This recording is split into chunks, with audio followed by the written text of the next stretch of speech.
What's going on, everybody? It's Ricky with Video Homicide, and today we're going to do something a little bit different. So we are currently in a state of lockdown again here in Ontario, and I've been just cleaning up the place, looking at some stuff, looking for some stuff as well.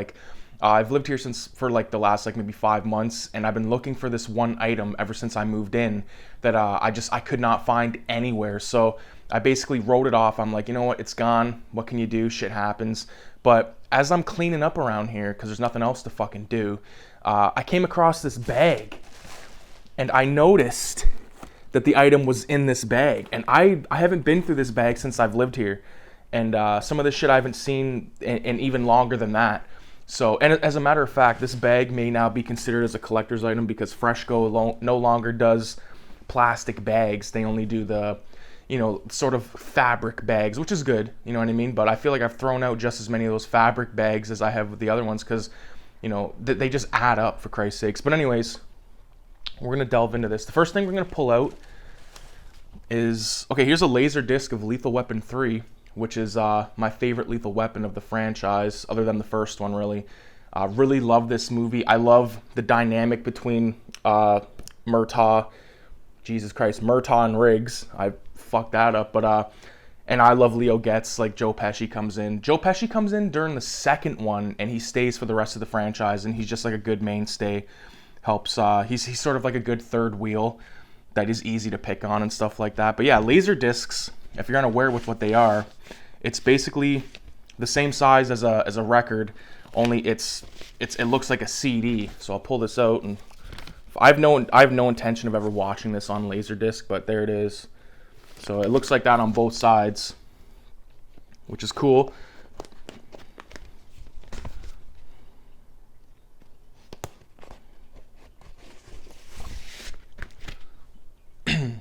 So this movie came out in 1992, which is a good year, but it's fascinating that such a large and almost, it looked outdated for its time, you know what I mean? Like these big laser discs, as opposed to a compact VHS or even a beta tape. But it's a cool format. Unfortunately, it didn't last that long, it doesn't look like, and the probably the best part about this format would have been the covers, because much like records, they you have a way bigger canvas to work with. So I mean, this isn't a great example because it's just a couple of dudes standing here back to back with fucking Leo in the middle, but there was a lot of room for artists to get their breaks and just express themselves in really crazy ways, especially with rock music, hardcore music. Not into the whole. I don't mind heavy metal and shit like that. It's hard for me to really get into it unless it has that how would you say it, with a melody into it. If it's just I'm not that into it. I like it to have a bit of something there. Next, we're actually moving into music.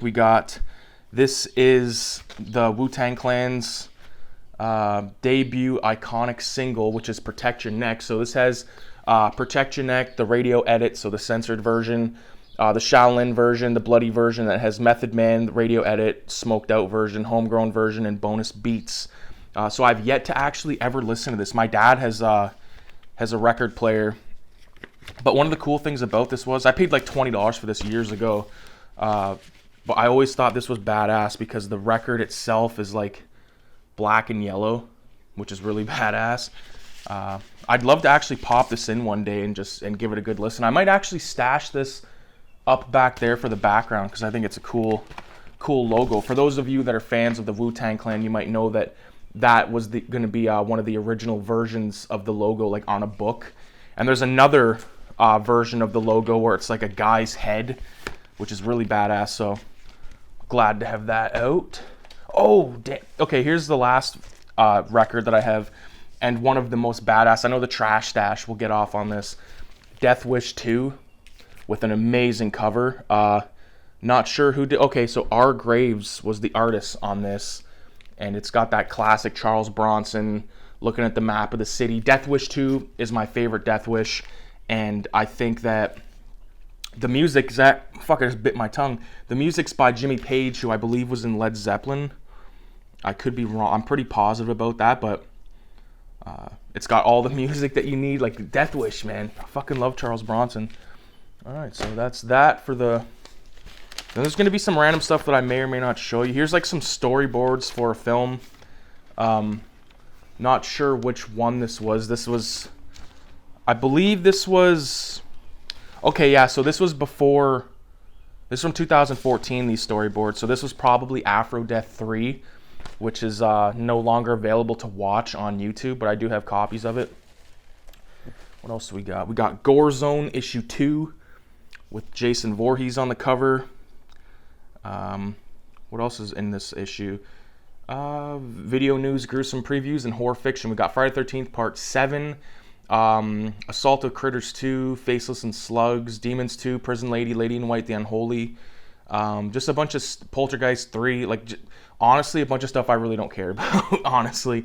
When it comes to, like, Gore Zone, Fangoria, that kind of stuff, I'm more of a, 70s, 80s collector. I like, same with Heavy Metal Magazine. I remember years ago a YouTuber named Howler Mouse and this other guy, Kosten Bromstar, they did this show called Finely Designed, which was one of like the first sort of YouTube shows that was made by like guys that I knew. I think it was called Finely Designed. But anyways, they talked about heavy metal and they talked about how like the best era was like 77 to like 80, and they said it was just amazing. So I kind of ran with that and found out that it was kind of true. So I pretty much only collect from that era, and same with like Fangoria and stuff like that. Going into the early mid 90s, like with some stuff that I like, but anything past that I'm not interested in. I know that ads became a big part of magazines, which helps them be in existence, but I just could never fucking get past like looking at 50,000 ads just to like read a little tiny shitty article about a movie, you know what I mean? So there's some random books in here. Holy shit, I haven't looked at this in so goddamn long.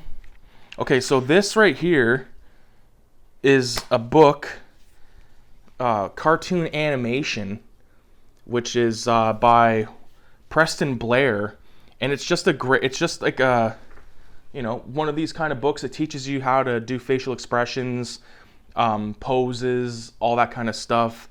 And because I've always been into animation, and I remember copying stuff out of here like all the time when I was a kid. What year did this book come out? It was $2.99, probably from thrift store. 94. Okay, so yeah, and like it goes through all this kind of stuff, like yeah. Always been a big fan of that stuff. Always loved art. So there may be, there is more drawing books in here. We'll skip to this first. This is a book that my dad bought me, and I'll never get rid of it. To Ricky, Love Daddy from 90s. Like, could you make it any more fucking gay, dude? But there it is right there. There's the proof. It's not focused, but because I don't use autofocus because I'm a fucking film student, dude. I'm an ex-film student. But anyways, this has and one cool thing, the pages are like gold, which I always thought was badass. I wonder what he paid for this, because it is a really nice book. This is how I first found out about like Rumpelstiltskin, which is one of my favorite children's stories. I believe someone just mentioned that on my channel about a movie called Rumpelstiltskin.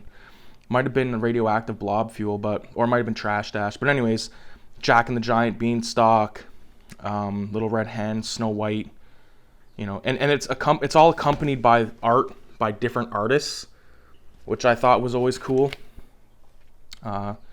Some of these I don't really remember ever reading, but nonetheless, very cool stuff. Always will keep that book. Hopefully give it to my kid one day. A random movie, one random DVD, Big Fat Liar from 2002, which I would have been 10 years old. This movie was a big deal when I was a kid. Has a lot of special features. Over 10 hours of special features. God damn. Listen to this. Okay, so Spyro video game extras only available on this DVD. Cheat code to turn Spyro blue in Spyro 2. Sneak peek of Spyro Enter the Dragonfly. Special new Spyro web game. Feature commentaries with Frankie Muniz, director Sean Levy, and much more. Behind the scenes featurette, trivia challenge, Are You a Big Fat Liar, interactive Universal Studios backlot adventure. Like, they did not, they spared like no expense back in the day with special features, and I feel like now, like, unless you're buying like sort of like boutique stuff, you get gypped. So, and this is a great movie. If you've never seen Big Fat Liar, it's basically all about Frankie Muniz, who was the main guy in Malcolm in the Middle. He was Malcolm in Malcolm in the Middle, and he was in this movie. He's basically this little shit disturber who's a liar. He's always pulling like these little stunts to get him, almost get him out of trouble and shit like that. And he's forced to go to summer school unless he can write this paper. Of course, he writes the paper, and then he gets hit by a limousine, which is being drove around with Paul Giamatti in the back, who plays this greasy, sleazy producer, steals the script, of course, and then makes a movie out of it. And it's all about Frankie Muniz trying to prove to his dad that he didn't lie, and it's good. I mean, it's from the era. If you like Paul Giamatti, you'd like this movie because he's very over the top. I think Paul Giamatti is one of the most underrated actors of all time. If you've never seen, he's even really good in a bit role in just Big Mama's House, which is a total, not the kind of movie you might expect me to be talking about, but I've always loved Big Mama's House. He's great in that. I remember there's a part where Paul Giamatti is watching Martin Lawrence through a camera, and he's watching him cook, and he's like, this guy couldn't cook toast. And in that Paul Giamatti voice. Another great movie that stars him is called American Splendor, which is all about the life of Harvey Pekar, who was a comic book writer who wrote this book called American Splendor in conjunction with Robert Crumb, who you guys know I love. So that's badass. What's this? Postcard. This is by a artist by the name of Sarah Kane, who worked with my mom when she was younger, and now she's actually an established artist. And I have a couple of other postcards. Whenever she would have a gallery show, she would always send my mom one of these. So this is a piece of art that she did. She uses her sisters as a lot of the models. I actually have a postcard she did of Edgar Allan Poe hanging on my fridge right now because I just think it's awesome. Another postcard for Rotten Cotton, which is a t-shirt company. So on the cover we got an H.P. Lovecraft shirt, Rock and Roll Nightmare, Cannibal Holocaust. There's some chick rocking I think it's Black Voodoo Doll shirt. I always kept stuff like this whenever I got it because I always just thought it was cool. Growing up, whenever I would go to a record store, say Grooves or Dr. Disc or whatever it was, they always had a bunch of little freebies in the front of the shop, and I would always grab them, postcard stickers, all that kind of shit. I was always obsessed with that stuff. Here's another drawing book that I did graffiti in. Wow. I'm not going to show the graffiti at this moment anyway. Okay, so anyways, the book is draw 50 cartoon characters, and it's a 4-step deal where you can draw, I remember drawing these guys a lot. Jughead. I never really liked Archie, but I always loved Jughead because of his little hat. And I always loved following these tutorials where it would be draw shapes, and then eventually it would be, whoever it was. I'm trying to find okay, I used to draw that one a lot. Alfred E. Newman from Mad Magazine. Fred Flintstone. Dick Tracy, Yogi, Felix. I could have swore Ming the Merciless. Before I knew who Ming the Merciless was, I used to draw that all the time because I thought he was this badass Shaolin fucking wizard dude. Must have been a different one that I'm thinking of, but I know I had a bunch of these. But draw 50 famous cartoons. Cool stuff. Here is I don't know what the fuck this is or when I drew it, but it's a construction dude. Maybe it's supposed to be my dad or something. I don't know. Here's another drawing book. Holy shit. This one is old as hell. What year is this bad boy from? It doesn't even say. I think this came from my grandma's basement. When she passed. I remember we there was a bunch of stuff, but this is animated cartoons, and it has sort of that classic early cartooning era style. You basically pretty much know what you're going to get with this kind of stuff. Big eyes, stuff like that. The problem on these 2 pages should be drawn using some of the characters on the particular studio to which you're submitting them. Okay, but yeah, you get the idea. It's pretty cool. I might actually take some templates from this and utilize them in some of my own art. Here's another some other thing I drew, who knows when. It's just like a little piece of cardboard with like random drawings. There's like Yosemite Sam or something. Oh man, I painted this in 2010. Bob the Rasta Man. Yeah, pretty bad. I think I painted this for like, my brother or some shit like that. But yeah, Bob Marley. Here's a random book that I'll probably throw out. It once belonged to a person named Lucas Winterburn, and that is Turtles in Action, which is like a Ninja Turtles children's book. Not really interested in this. Starting to piss down. Yep. It's from like that 2000, like the 2000s era version of the cartoon. Was never big into it. The art is nice, but probably be throwing that out. Something I will not be throwing out is this right here. I believe my name is in it as well. Excuse me. Well, it belonged to someone named Michelle in 1972, and this book is from 1971. It is Pinocchio, and it is in actually really nice condition. And Pinocchio, for those of you that don't know, is my favorite Disney tale, and we got like a really nice painted of all the painting of all the clocks in Geppetto's workshop. You got Jiminy Cricket looking through the window, just like in the movie. Yeah, very beautifully. Like, this is just very, very nice. Like, it's put together so well. And I think, like, these books like this, like, oh my god, there's Stromboli. Stromboli! That old cat's back in town. Like, man, I just love this shit. The coachman riding them all the way to Treasure Island where they're going to get turned into donkeys. If you've never watched the movie Pinocchio, oh my god, that is so fucking badass. They're smoking fucking cigars, playing pool, and drinking liquor. Although the liquor's not in the shots right here, but yeah, if you've yet to see this movie or know the tale of Pinocchio, check it out. Watch the Disney version. I'm not the biggest like Disney dude. I love this is going to sound really weird, but I love the idea of Disney more than I actually love Disney. Mostly because like I feel like the luster went away after a while. And what I mean by that is like, the heart went away, like especially like in this era, like with all like the sort of, they're not hand drawn, it's all computer animation. I'm not discrediting that method. I'm just saying, like, I feel when I watch certain cartoons and stuff, I like the idea of knowing that it was like a group of people that sat around like all night, like drawing like on paper, painting these beautiful backgrounds on big pieces of glass. And the methods and techniques they used in order to make some of these movies is unbelievable. Like look up some of like the early Disney documentaries and shit like that. You'll be blown away at the lengths they went to make these movies. What else is in here? Okay, there's like an empty Priority Mail fucking bag. Oh, here's something cool.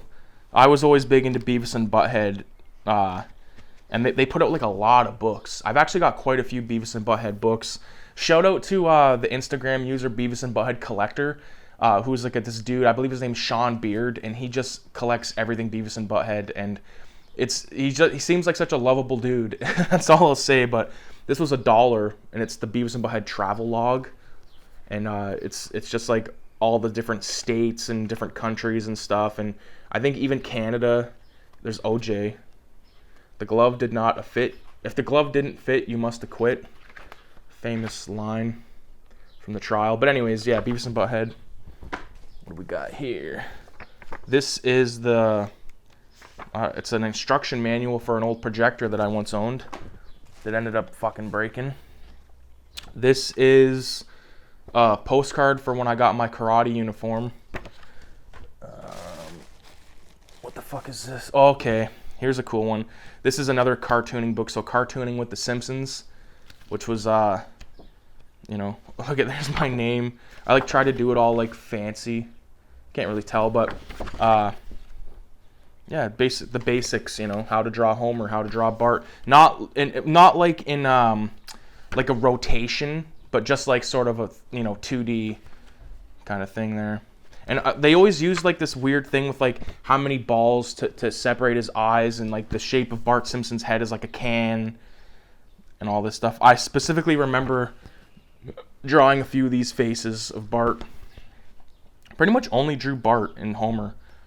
And I think I drew Marge a few times, but I always fucked it up, so. Alright, moving along, we got...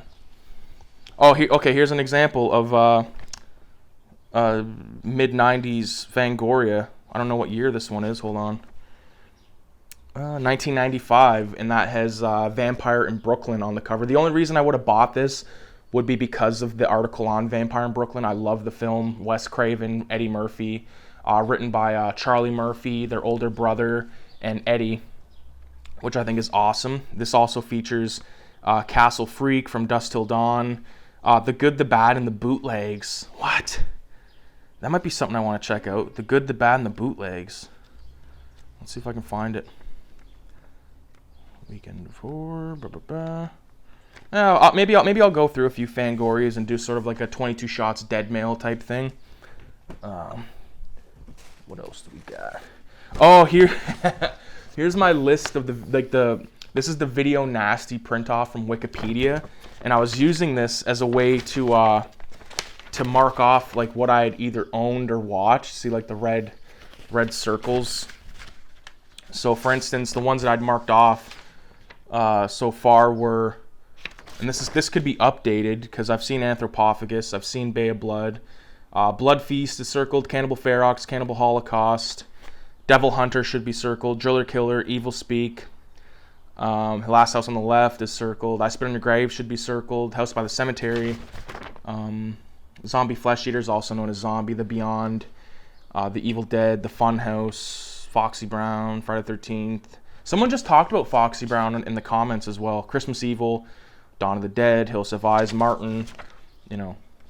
I was really serious about this at one point. I was really trying to go all out and watch them all, but some of them are just impossible to find, and that sucks. And they have so many different fucking titles.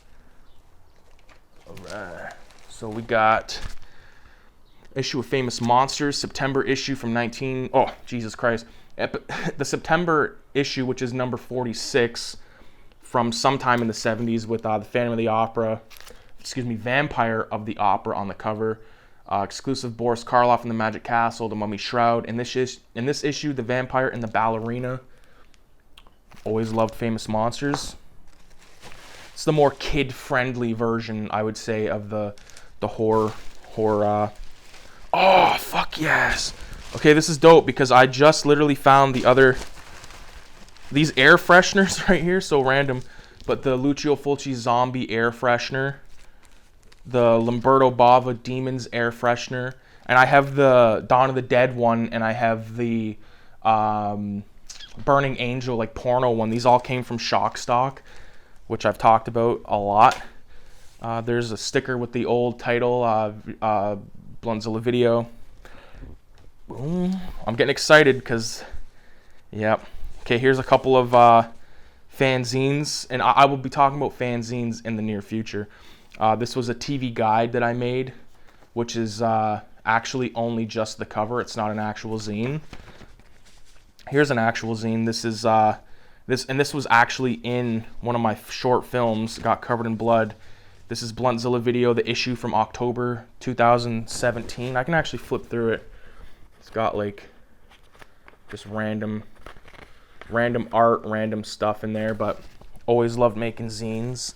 This was like my first real attempt at a zine back in in terms of with written, like long form written articles and stuff. It's called Bluntzilla's Graveyard, and I talk about The Thing, Dawn of the Dead, Frankenstein, Dracula, Child's Play, Body Bags, Tales from the Hood, 36 Chambers, Bluntzilla's Sketchbook, and way more. And the only thing about this was Jesus Christ, it's not even fucking stapled. I have a few of these stapled, but some of the images are in color and some of them aren't, which was always a pain in the ass.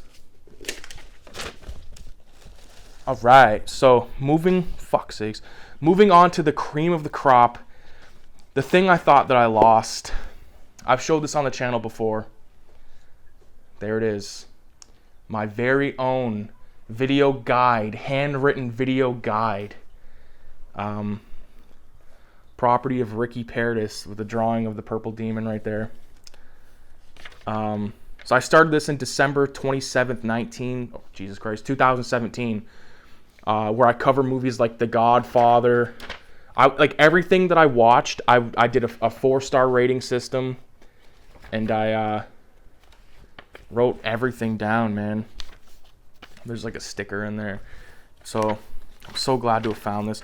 Like top 30 horror films, Ari Aster, Cruising by William Friedkin. Oh, here's like the bookmark thing that I made, which was literally just a bunch of my stickers. The Joker, Todd Phillips, which was one of the last things talked about in here. Yeah, that was. So The Joker by Todd Phillips was the last thing I wrote down in here, and that movie came out like a couple of years ago. So I will finally be able to start updating this book again. Very excited about that. Hell yeah, man. So I don't think I have anything else to show you right now, but I do have a really cool channel update coming. So, and I know I've said that a lot lately, but just stay tuned because it is coming, and there's going to be a lot of cool things that you'll be able to check out. All right, so with that being said, I appreciate everybody for watching. Definitely check out the other videos on the channel. If you enjoyed this type of video, let me know in the comments, because I have a lot of other crazy shit that I can go through. I still have quite a few boxes of stuff that I haven't really went through yet. So, well, those are pretty much just boxes of movies. I don't have any more like cool bags of random shit from my past, but I do have a lot of cool shit, and I do want to start organizing this shelf, because this is like, there's these 3 shelves here, and they're all mixed up with everything from martial arts, horror. It's basically all martial arts, horror, and exploitation films. So yeah, it'll be fun to go through this. Maybe I'll make a big ass like hour-long video for that. So anyways, with that being said, oh, and also Radioactive Blob Fuel wanted to see some of my paintings, and I have paintings aplenty. Okay, so stay tuned for a video talking about the paintings, because I do have, there's a few over here, there's more on this wall, because like this is like a hallway right here, like, see if you can see what I mean, like reverse from that, like on the opposite of this there's more, and there's a bunch over here, and yeah, there's all kinds of shit in this joint. So yeah, thanks for watching, and adios amigos. I actually just realized I wore my hat front way for the first time in a long time in a video.